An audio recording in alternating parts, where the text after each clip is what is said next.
La fête de Noël, c'est dans 4 jours. Les usagers de la route sont invités à la prudence pour éviter les accidents. Message essentiel du ministre chargé de la Défense en visite sur l'autoroute du Nord. Toujours dans le même ton des fêtes, c'est interdit de fumer dans les espaces publics. C'est aussi interdit de commercialiser la boisson frulatée. Le ministère de la Santé et l'autorité de régulation de la restauration veillent au grain. Et puis sport, FIFA, Blatter et Platini suspendus 8 ans de toute activité liée au football. Au cœur du dossier, le versement contesté de plus d'1 milliard de francs CFA en 2011 du Suisse aux Français. Bonjour. Commençons ce 13h par la joie des populations de Mbengue, à 75 km au nord de Korogo, dans la région du Poro. Le département a désormais un commissariat de police et une préfecture. Cérémonie d'inauguration en présence du ministre d'État, ministre de l'Intérieur et de la Sécurité. Les détails avec Léon Brou. Mbengue, département à 75 km au nord de Korogo, la police nationale y est désormais présente avec 50 agents pour assurer la sécurité des biens et des personnes jusque-là dévolues aux seuls gendarmes. Les opérations à cet effet seront planifiées ici dans ce commissariat flambant neuf, parcouru de fond en comble par le ministre d'État, ministre de l'Intérieur et de la Sécurité. Ahmed Bakayoko a également procédé à l'ouverture officielle des locaux propres à la préfecture, un autre joyau architectural, fruit de plusieurs années de négociations pour rapprocher l'administration des administrés, fait remarquer le doyen des cadres de Mbengue, par ailleurs médiateur de la République. Ngolo Koulibaly rend hommage au gouvernement et au chef de l'État pour cette double dotation pour renforcer l'autorité de l'État dans leur localité. Compte tenu de notre situation frontalière et de la survenance de problèmes de plus en plus récurrents, problèmes de terre et de vol d'animaux, sans oublier la menace djihadiste qui plane à nos frontières, le commissariat est bien à sa place ici à Mbengue. Chers frères et sœurs du département, applaudissez une fois encore le président Alassane Dramane Ouattara d'avoir accordé le département en Mbengue sans en réclamer un prix politique. Reconnaissance mais aussi doléance à l'État, bitumage de l'axe Korogo-Mbengue, 3 nouvelles sous-préfectures, 5 collèges de proximité, des infrastructures pour que Mbengue embarque dans le train de l'émergence et le ministre d'État Ahmed Bakayoko rassure. Quand la préfecture s'installe, ça veut dire que la route arrive, les écoles arrivent, les hôpitaux arrivent. Parce que c'est à la préfecture qu'on fait tout le travail de planification. Quand on se développe, malheureusement, à côté, il y a toujours des problèmes de sécurité. Donc il faut en même temps qu'on prenne des dispositions pour faire en sorte qu'il y ait la sécurité. Mbengue a été érigé en département en 2012. À cette date, le poste de police de la localité avait déjà fermé. En défense, Paul Kofi invite les usagers de la route à la prudence afin d'éviter des pertes en vie humaine. Message de sensibilisation du ministre chargé de la Défense sur l'autoroute du Nord à la veille de la fête de Noël. Abou Sanogo. Le nombre d'accidents de la circulation s'est accru sur l'autoroute du Nord, surtout en cette période de fêtes de fin d'année avec souvent morts d'hommes et dégâts matériels importants. En empruntant ce dimanche l'axe Abidjan-Yamoussoukro, le ministre chargé de la Défense, Paul Kofi, a fait le constat de la vive allure à laquelle la plupart des conducteurs roulent sur l'autoroute du Nord.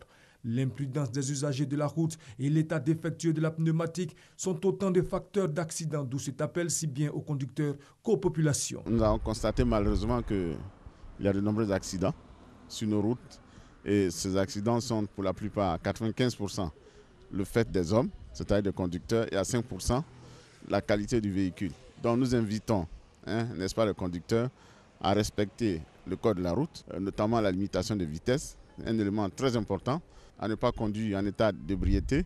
Et la population, que ce soit celle au bord de l'autoroute que des autres voies, à faire très attention, à ne pas s'exposer, prendre des risques, notamment lors des traversées. Il est bon de noter qu'un accident de la circulation venait de se produire au PK26, faisant un blessé. Espérons que l'appel du ministre chargé de la Défense sera entendu par tous pour éviter encore des pertes en vie humaine par accident sur l'autoroute du Nord. La fête de fin d'année rime avec la bonne nourriture. Cette année donc, la gastronomie à l'honneur. L'interprofession de la filière porcine se met au goût des fêtes en initiant le Festiporc à la place Figayo de Yopougon. Plus de 30 000 visiteurs sont venus consommer les différents mets faits à base du porc. Fidèle Igné et Serge Kolia. Lorsque l'interprofession porcine de Côte d'Ivoire, Interporci, dirigée par Charles-Emmanuel Yassé, initie des activités de promotion de la viande de porc et de ses dérivés, les consommateurs ne se font pas prier. Après le succès des J-Porci, c'est au tour du Festiport, le festival ivoirien de la viande de porc, de démontrer la vitalité d'un secteur en pleine progression. En Europe, en Amérique, en Asie, la viande de porc est la viande la plus consommée. Elle a un apport nutritionnel très intéressant. Elle aide à la croissance des os. Elle aide au bon fonctionnement du système sanguin. Elle protège le corps. Nous vous invitons donc fortement à consommer la viande de porc et ses dérivés. Pendant 2 jours, du vendredi 18 au samedi 19 décembre, plus de 30 000 visiteurs ont pris place dans les différents stands aménagés pour la circonstance à la place Figayo de Yopougon pour déguster de la bonne viande de porc. 33 exposants, au nombre desquels des restaurateurs, des éleveurs et des charcutiers. Par la grâce de Dieu, ça marche. On la laisse. Il faut que ça se répète chaque année. C'est la viande de porc au vent et puis on mange. Ça nous nourrit bien. Festiport, où la fête du porc est une action de proximité de l'Interporci. Grâce aux efforts de l'Interporci, la filière est devenue un secteur porteur de croissance. Plus de 1500 éleveurs, 30 000 emplois pour un chiffre d'affaires annuel de 70 milliards de francs CFA. L'ambiance est à la fête ici à Abidjan. Dans 4 jours, la fête de Noël donc. À la veille de l'événement, les jouets France au revoir sont de plus en plus prisés. Les parents font les dernières courses en ce moment même. Pendant que certains choisissent les grandes surfaces, d'autres préfèrent les jouets friperies appelés France au revoir. Ce sont des objets déjà utilisés, mais encore solides, qui sont à bon prix. Baraki Sabamba a fait un tour dans un magasin. Son élément est commenté par Kone Pagasso. Voitures télécommandées, hélicoptères, poupées, motos électroniques. Bienvenue dans le marché des friperies de Belleville dans la commune de Trècheville. Ces jouets de seconde main sont aussi appelés France au revoir. À l'approche des fêtes de Noël, ces jouets spéciaux séduisent. C'est un piano que je suis venu acheter pour mon bébé. C'est pas un truc qui est cher. Le prix seulement, une fois que tu les vois, ils vont te donner un prix. Toi-même là, tu seras content. Je préfère les boutiques de France au revoir parce que ça dure. C'est les originaux. Il y a des jouets même que j'ai achetés, ça fait 2 ans, 3 ans, ça est là encore. Cette moto par exemple coûte 60 000 francs CFA. Le vélo, 40 000 francs CFA. Malgré ces prix, la clientèle est au rendez-vous. C'est rentable, c'est une bonne affaire. Ça vient d'Europe. Voilà, on a déjà nous livré ceux qui font venir par conteneur. C'est à eux on voit et puis on achète les conteneurs à eux. Dans la commune de Cocody-Angré, Dame Kadidiatou Touré a aussi fait de la vente de jouets d'occasion son commerce. Et pour cause. Au début, je vendais à Djamé. Maintenant, quand les clients venaient vers moi, je leur demandais, mais vous venez de quel quartier? Ils me disent Angré, Riviera. Donc, j'ai décidé d'essayer. Depuis 3 ans, en fait, je suis là. Bon, ça va. La friperie, souvent, c'est le truc unique. Tu peux acheter, c'est rare, tu vas avoir ailleurs. J'ai constaté qu'ici, particulièrement, c'est un peu plus moins cher par rapport à Djamé dans les autres coins. Au lieu de payer le transport pour aller à Djamé, ils préfèrent acheter ici.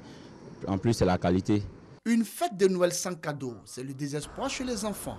Mais avec la vente de jouets pour toutes les bourses, de nombreux enfants retrouvent le sourire.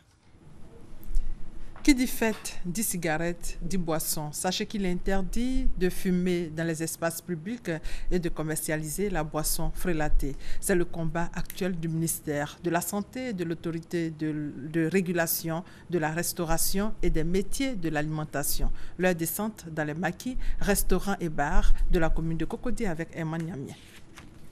À l'Ocodrome de Cocody ce samedi, il est 21h. C'est ici que l'équipe de l'ARMA, l'autorité de régulation de la restauration et des métiers de l'alimentation et le programme national de lutte contre le tabagisme, l'alcoolisme et la toxicomanie ont démarré la campagne de sensibilisation sur l'interdiction de fumer dans les lieux publics et la commercialisation ainsi que la consommation de boissons frélatées. Tout de suite, la délégation est attirée par ce débit de boissons ne respectant aucune norme de conservation. La propriétaire est interpellée, mais pour l'occasion, sa marchandise n'est pas saisie. Elle reçoit plutôt des conseils. C'est pas normal que vous vendiez la boisson conservée dans ces conditions-là. Aujourd'hui, on ne va pas fermer votre espace. On vous sensibilise. Vous avez compris? Mais la prochaine fois qu'on va venir trouver ça comme ça, on va saisir tout ce que vous avez là, qui ne sont pas de bonne qualité. Après la locodrome, nous voici dans ce bar à quelques encablures de l'école de gendarmerie. Ici, tout paraît normal, sauf qu'aucun panneau n'indique l'interdiction de fumer. La tenancière reçoit des conseils et des panneaux sont affichés dans le bar. Riviera 2, Engrais 8e tranche, Adien et Maou, partout où la délégation est passée, elle a véhiculé le même message. Choisir ce que nous allons consommer, parce que c'est ce que vous buvez qui vous tue ou c'est ce que vous fumez qui vous tue. Nous voulons tous vous voir en 2016 en bonne santé. Donc attention à ce que nous buvons, attention à ce que nous faisons pour ces jours de fête. Il ne faut pas fumer dans les lieux publics. Le principe, il ne faut pas fumer, il ne faut pas enfumer autrui. Dès l'instant qu'il y a quelqu'un qui est à côté de vous, il faut arrêter de fumer. Il faut vous déplacer, se mettre à côté, isoler et fumer. La loi sur l'interdiction de fumer dans les lieux publics et les transports en commun prévoit aussi la répression. Pendant cette tournée de sensibilisation, des marchandises ont été saisies et les plus récalcitrants ont fait les frais. Comme ce jeune qui a défié les forces de l'ordre en fumant en public malgré les injonctions. Après Cocody, cette campagne de sensibilisation s'étendra aux autres communes du district d'Abidjan. Et puis le réseau des parlementaires décide de faire connaître auprès des populations la loi portant régime de prévention, de protection et de répression en matière de lutte contre le VIH-Sida. Le réseau a effectué des missions dans 18 départements de la Côte d'Ivoire. Maintenant, l'heure est au bilan. Christelle Nda et Pagaso reconnaît. Le 14 juillet 2014, les parlementaires ont adopté en séance publique une loi portant régime de prévention, de protection et de répression en matière de lutte contre le VIH et le sida. Plus d'un an après son application, les populations ignorent toujours son existence. Face à cette situation, le réseau des parlementaires pour la lutte contre le sida a initié les 9 et 10 décembre dernier des missions pour la vulgarisation de cette loi dans 18 départements de la Côte d'Ivoire. Une semaine après, les députés rendent public le rapport général de leur mission. Nous avons pu nous rendre dans les 18 départements. Tous ceux qui ont assisté à la séance ont été émerveillés et se sont appropriés cette loi-là. On est satisfait à 100%. Le volet prévention, la prévention concerne ceux qui ne sont pas encore infectés. Maintenant, pour ceux qui sont infectés, il y a le volet protection. Et puis, quand tout ça n'a pas marché, il y a le volet répression. Parce que vous savez que quand on vote une loi, il faut aussi prévoir comment mettre les balises pour qu'elles soient exécutées ou respectées. Une initiative rendue possible grâce à l'appui de l'ONU Femmes. Les députés sont fermement engagés, ils se sont constitués un réseau pour promouvoir, conduire à l'adoption de cette loi. Et nous nous devions d'accompagner sa diffusion. Très souvent, il est reproché dans nos pays que les décisions restent au niveau central. Et pourtant, ces questions telles que le VIH, qui est une question qui dépasse le cadre sanitaire, qui est une question de développement, doit aller dans nos hameaux les plus reculés. La vulgarisation de la loi portant régime de prévention, de protection et de répression en matière de lutte contre le sida marque la volonté des parlementaires à mener une lutte efficace contre cette pandémie. L'actualité, c'est aussi 401 réfugiés ivoiriens en provenance du Libéria qui sont entrés en Côte d'Ivoire. À tous les pleux, ils ont été pris en charge par le gouvernement et ses partenaires. Ce convoi annonce la reprise officielle du rapatriement volontaire des réfugiés ivoiriens au Libéria, suspendu en juillet 2014 en raison de la menace Ebola. FBoué. Une animation particulière règne au poste frontalier de Biaï au Libéria ce vendredi après-midi du 18 décembre 2015. 401 Ivoiriens sont de retour au Bécaye, partis en exil pour la plupart en 2011. Un rapatriement volontaire organisé par le service d'aide et d'assistance aux réfugiés et apatrides Sahara avec l'appui du Haut Commissariat des Nations Unies pour les réfugiés HCR. Un couloir humanitaire aménagé à cet effet car les frontières sont encore fermées en raison de la menace Ebola. Dans la dizaine de camions stationnés, ils sont déjà impatients de retrouver la chère patrie. Vraiment, je reviens ici tellement content de rentrer chez moi. Je suis content de rentrer mon pays. Vraiment, en tout cas, la Côte d'Ivoire m'a manqué. Moi-même, j'ai envie de rentrer, même traverser le barrage, aller là même. Traverser rapidement le fleuve Nion, frontière naturelle entre la Côte d'Ivoire et le Libéria, mais en vain on se soumet aux formalités d'usage sous le regard bienveillant de la délégation ivoirienne venue les accueillir et conduite par le préfet de Toulepleu. Enfin, on foule le sort de la Côte d'Ivoire, direction le camp de transit de Toulepleu village où ils passeront 24 heures avant de rejoindre leurs différentes localités. Toute disposition ayant été prise par l'État et ses partenaires pour faciliter leur réintégration. Nous faisons ce qu'on appelle le suivi psychologique, à savoir écouter ces personnes qui rentrent et leur faire comprendre qu'effectivement, ils sont certes partis, mais qu'il y a vraiment une joie à partager sur cette terre ivoirienne.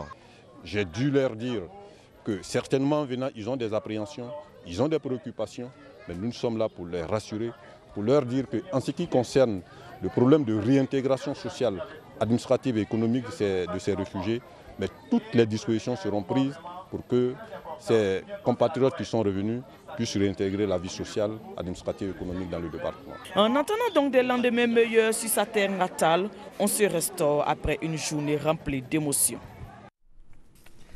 Dans le domaine de l'éducation nationale, l'équipement des établissements scolaires en table banc. L'opération a commencé depuis le 30 novembre dernier. Pour cette première vague, ce sont près de 10 établissements qui seront équipés. Reportage Emma Niamien. 2240 tables bancs distribuées à 7 établissements scolaires publics. Il s'agit du lycée municipal de Port-Boué, du lycée Gasson de Benjaville, du lycée municipal d'Abobo, du lycée Simone et Yves Gbagbo de Yopougon, des lycées mixtes 1 et 2 de Yamoussoukro et du lycée moderne de Katiola. À travers cette distribution des tables bancs aux établissements, le ministère de l'Éducation nationale et de l'enseignement technique veut renforcer les équipements existants afin d'offrir un cadre d'apprentissage adéquat aux élèves. Recevant les tables bancs dans les différents établissements bénéficiaires, les responsables et les élèves ont traduit leur gratitude au ministre de l'Éducation nationale et de l'enseignement technique pour ce geste qui vient les soulager. Avant, il y avait assez de problèmes. Par exemple, il n'y avait pas assez de place pour faire les devoirs, ou souvent, on se faisait même voler les tables bancs. Souvent, tu quittes ta salle, le lendemain, tu viens voir, il manque au moins 4 ou 3 bancs. Je suis très heureuse. Grâce à ces bancs, on est bien assis, on suit bien au cours. En tout cas, ces bancs sont très solides. C'est un grand ouf de soulagement parce que depuis la rentrée jusqu'à maintenant, jusqu'à hier même encore, on avait des élèves qui étaient en train de chercher des tables bancs pour s'asseoir. Ce sont à terme plus de 200 000 tables bancs qui seront ainsi offerts à toutes les directions régionales pour l'amélioration des conditions d'enseignement et d'apprentissage. Le Conseil régional de la Maraoué renforce les conditions d'une bonne éducation au Collège moderne de Boisflé, construction de salles de classe, réhabilitation de la salle des professeurs, du foyer polyvalent et divers dons, cérémonie de remise avec Kader Sogodogo. Le Collège moderne de Boisflé, de par la qualité de son enseignement, s'impose comme un des meilleurs établissements de Côte d'Ivoire. Pour l'année scolaire 2014-2015, il s'est classé meilleur établissement du pays catégorie collège. Un mérite qui réjouit le Conseil régional de la Maraoué, qui n'a pas hésité à répondre favorablement à la sollicitation des responsables de ce collège. Une nouvelle salle de classe, la réhabilitation de la salle des profs, désormais climatisée, le foyer polyvalent pour les activités socio-culturelles, des tables bancs et des ordinateurs. Sans oublier un transformateur pour mettre fin à la baisse de tension électrique dans ce collège. Le tout pour un montant d'environ 70 millions de francs CFA. Des actions qui mettent du baume au cœur des enseignants et élèves du Collège moderne de Boisflé. Monsieur le ministre d'État, recevez l'expression de notre profonde gratitude et de nos infinis remerciements pour vos nombreuses actions en faveur du Collège moderne.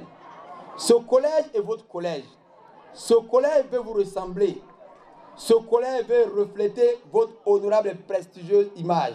Présent à la cérémonie de remise des différents dons, le ministre d'État, ministre des Affaires étrangères Charles Dibi Kofi, a invité le personnel d'encadrement et les élèves à continuer d'aller de l'avant.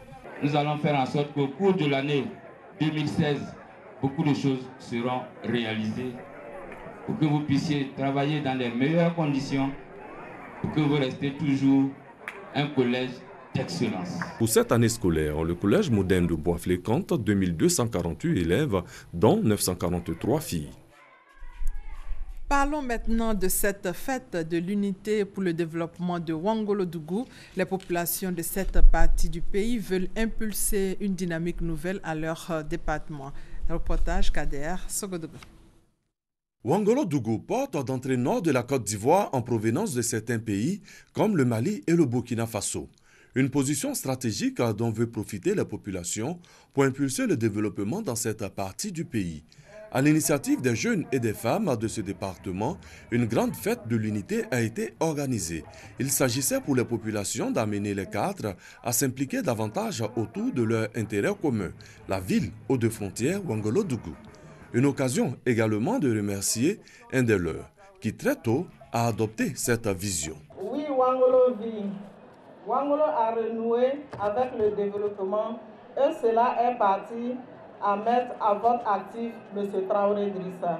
Une marque de reconnaissance très appréciée par le bienfaiteur fils du terroir. Je ne doute point de l'estime que vous avez pour moi. En témoigne votre discours de cet instant. J'ai prie Dieu que je puisse mériter la confiance que vous placez à moi. Merci infiniment pour cette marque de reconnaissance. Un exemple salué par le parrain de cette fête de l'unité. Du haut de cette tribune, je voudrais t'exprimer toute la reconnaissance de l'ensemble de la région du Kélogo et du département de Ouangolo-Dougou. Tu demeures un modèle dont nous sommes fiers dans la région du Kélogo. Les invités ont suivi avec beaucoup d'intérêt les danses avec notamment la flûte traditionnelle de Torla, un village de la commune de Ouangolo-Dougou. Dans la région du Bélier et dans la sous-préfecture de Lomo-Kankro, Nana Kwasi-Kouli II est installé en qualité de chef de la tribu Kpodjou. Sa priorité, le développement de la localité. Kwadjo Kwame. Double cérémonie d'installation du chef de village et de la tribu Kpodjou. D'abord, l'installation officielle de Nana Kwaku en tant que chef de village de Bakro Sakassou en remplacement de Nana Ngoran-Kofi décédé. Le colonel de douane Kwame Kona, porte-parole des chefs de village de la tribu Kpodjou, a invité le nouveau chef à lutter pour l'érection du chef-lieu de la tribu Kpodjou en sous-préfecture. Le ministre Paul Kofi, parrain de la cérémonie, a demandé au nouveau chef de Bakro Sakassou et de la tribu Kpodjou de régner avec sagesse avant de lui préciser que le rôle de la chambre des rois et chefs traditionnels est de faire d'eux des agents de développement. Yoboué Kwame Kwasi Pascal, représentant le président du conseil régional du Bélier, Maître Aoussou Kwadjo Chano, le doyen des cadres, le ministre Lambert Kwasi Koda et porte-parole des cadres et élus de Tchébissou ont demandé au nouveau chef d'être le garant de l'unité de son pays et de la tribu Kpodjou. La tribu Kpodjou comprend 20 villages qui fait partie du canton Haïtou, qui constitue avec le canton Nanafoué les deux cantons du département de Tchébissou dans la région du Bélier. Expert comptable à la retraite, Nana Kwasi-Kouli II est né le 13 avril 1939 à Bakro Sakassou. Il est marié et père de 2 enfants. Ara, département dans la région du Morono, est une localité dont la présence d'allogènes et d'autochtones est une richesse. Avec les autochtones, ces communautés vivent en harmonie et ensemble. Les populations participent aux actions de développement et de certains projets. Eugène Atoubé. Ces 3 hommes sont de la communauté burkinabé vivant à Ara. Ils vont rendre visite au chef du village souffrant et alité pour lui exprimer leurs vœux de prompt rétablissement et ceux des autres membres de la communauté. Dans les échanges, le ton est à la convivialité et l'ambiance familiale. Cette visite est un acte de soutien au chef dans la maladie qu'il traverse et illustre les excellents rapports que les autochtones et les allogènes entretiennent avec leurs tuteurs à Ara. Quand il y a un problème là-bas, on s'intéresse. Quand nous on a des problèmes, ils ne laissent pas tomber, ils viennent nous voir pour nous souhaiter bonne guérison. Les autochtones, les allogènes, nous avons vécu en bonne intelligence depuis longtemps. Moi, je suis un peu mandé. Je me donne un ton. Tout le monde est comme des frères. Depuis Et ils nous donnent des choses, nous on leur donne des choses, donc il n'y a plus rien. Ara, ville cosmopolite où vivent en harmonie autochtones et peuples venus d'ailleurs. Un art de vivre, une valeur constamment entretenue depuis les douloureux événements de 2010 durant lesquels Ara avait été le théâtre de drames et de tragédies. Moment sombre que les populations regrettent les jeunes en premier. Quand on perd quelqu'un, quand il y a son bien qui est détruit, on a toujours des regrets. Mais au-delà de ça, on a su s'intégrer, vivre et puis essayer de revivre ensemble. Il n'y a pas de problème, on s'entend très bien, on est ensemble, c'est la même famille. Aujourd'hui, on a vu qu'on est obligé de vivre ensemble. Passé cette parenthèse douloureuse, le roi de la tribu Ayua, Sa Majesté Nana Tewa II, a engagé les populations dans une dynamique de culture de paix avec pour acteurs majeurs les guides religieux et les membres de sa cour. Tout ce que nous faisons concourt dans le sens de la réconciliation, dans le sens de l'oubli du passé malheureux et dans le sens de créer véritablement un avenir commun. La chefferie a mis en place des dispositions pour que les problèmes de terre se gèrent facilement. Je suis heureux pas de ce que j'ai fait, mais de la compréhension de mes administrés qui ont souscrit à la démarche que j'ai conduite avec leur accord bien sûr et qui ont abouti aujourd'hui à la parfaite harmonie que nous constatons au sein des deux communautés. Le préfet du département d'Ara a lui aussi obtenu le prix de la cohésion sociale et la paix pour le retour du vivre ensemble à Ara, où aujourd'hui allochtones et allogènes sont parfaitement intégrés. À ce jour, la cohésion sociale, la paix et l'unité y règnent. Un bénéfice. 2 hommes et une dame, ce sont là les 3 lauréats du prix Guillaume Soro pour la photographie, une distinction pour célébrer les plus méritants de ce secteur d'activité souvent oublié. Les temps forts de la cérémonie de remise de prix avec Michel Digré. Les 3 lauréats du prix Guillaume Soro pour la photographie célébrés pour la qualité de leurs œuvres parmi celles de 150 concurrents. Ces dames, elles sont à Djangobo. C'est très loin d'Abidjan. Elles sont productrices du cacao au même titre que les hommes. Et donc ça, pour mon œil de reporter, je ne pouvais pas ne pas présenter ça un jour à tout le monde. J'ai intitulé mon projet Éléments d'ensemble. Et Éléments d'ensemble, j'essaie de montrer aux gens que la Côte d'Ivoire se reconstruit. Je dirais à mes sœurs qui souhaiteraient faire le métier de la photographie, de s'y mettre et que vraiment ça nourrit son homme. Un métier qui nourrit son homme, mais les acteurs sont souvent oubliés. Le secrétaire général du prix Guillaume Soro pour la photographie veut faire bouger les lignes. Partout ailleurs dans la sous-région, au Mali comme au Sénégal, qu'il y a des prix pour la photographie. En Côte d'Ivoire, nous n'avions pas cette plateforme-là pour magnifier les photographes, pour montrer leur travail quotidien dans la presse comme en publicité. Les œuvres des 3 lauréats sont exposées à l'Assemblée nationale pour une durée de 2 semaines. Hors de nos frontières, à Shenzhen, dans le sud de la Chine, au moins 91 personnes étaient encore portées disparues lundi après un glissement de terrain qui a eu lieu la veille. La catastrophe due à un amoncellement de la terre des chantiers a enseveli 33 bâtiments. Dans l'actualité sportive, le verdict de la commission d'éthique de la FIFA était très attendu. Joseph Blatter, président de la FIFA depuis 1998, et Michel Platini, président de l'UEFA depuis 2007, ont été suspendus 8 ans de toute activité liée au football, a indiqué ce matin la justice interne de la FIFA dans son verdict pour l'affaire du paiement controversé de 1,8 million d'euros, soit 1,18 milliard de francs CFA, liant les 2 dirigeants. La justice interne de la FIFA estime donc que les dirigeants ont abusé de leur position. Michel Platini parle d'une mascarade. Blatter a annoncé qu'il ferait appel. Extrait.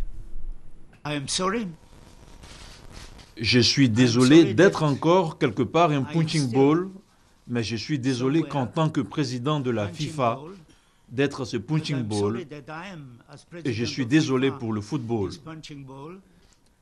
Je suis désolé pour la Fédération internationale de football association que je sers depuis maintenant plus de 40 ans.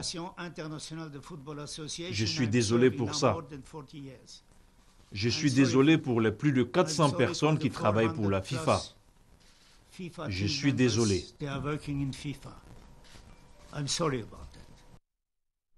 Voilà, et c'est la fin de ce 13h supervisé par Michel Mambo. Merci de votre fidélité et à bientôt.